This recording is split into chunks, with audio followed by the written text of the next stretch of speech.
कहते हैं चांद है तो जहान है वरना शमशान है।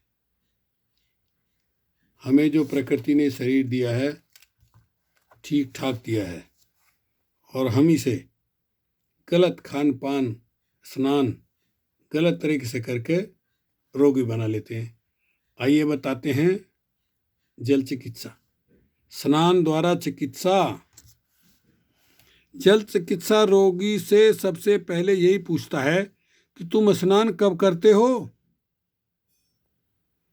जल चिकित्सक डॉक्टर पूछता है तुम स्नान कब करते हो, गर्मी में स्नान करने की क्या विधि है और जाड़े में स्नान किस ढंग से करते हो। स्नान के संबंध में प्रश्न पूछकर ही जल चिकित्सक रोग निर्धारित करता है तथा उसे दूर करने का उपाय बताता है। इसका प्रमुख कारण यह है कि अनेक रोग जल स्नान की विधियों से जुड़े हुए हैं। यहाँ हम जानी पहचानी स्नान की विधियों की चर्चा कर रहे हैं। सामान्य स्नान। प्रतिदिन का स्नान साधारण रूप से या तो सूर्योदय से पूर्व होता है या 8 से 10 बजे सुबह के बीच में। कुछ लोग देर से सोकर उठते हैं तो वे स्नान भी देर से करते हैं। यह स्नान गर्मियों में प्राय ताजे या ठंडे पानी से और जाड़े के मौसम में गर्म पानी से होता है। यदि व्यक्ति बीमार है तो उसे गर्मी में भी कुछ गुनगुने जल की आवश्यकता पड़ती है क्योंकि उसका शरीर ठंडा पानी सहन नहीं कर पाता।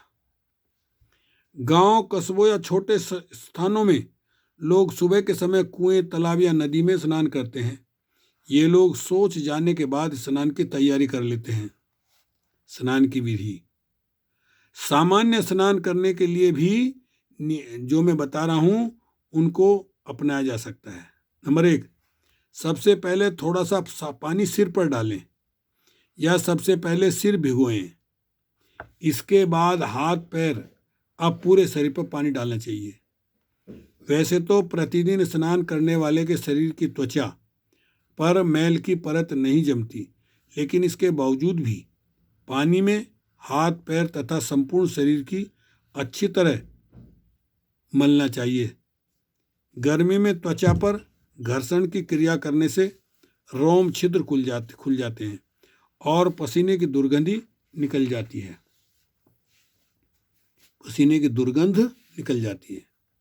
यदि साधारण स्नान टब में करना है तो और अच्छा है। इसके लिए टब में इतना पानी भर लें कि वह कमर तक आ जाए। इसके पश्चात पानी में शरीर को धीरे धीरे मलें। स्नान करने के बाद सारे शरीर को रोएदार तौलिए से रगड़कर पोंछना चाहिए। तौलिया रोएदार जिसमें रुआ होता तौलिए में।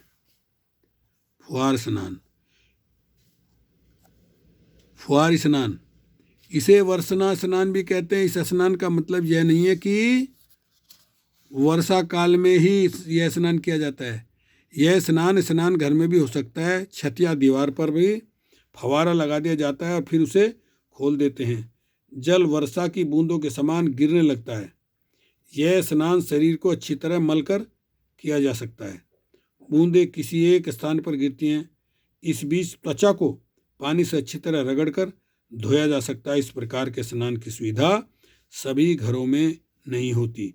इस प्रकार के स्नान से शरीर में फुर्ती आ जाती है। चलिए अब आगे और स्नान के बारे में बताएंगे। ओके, शुक्रिया, धन्यवाद।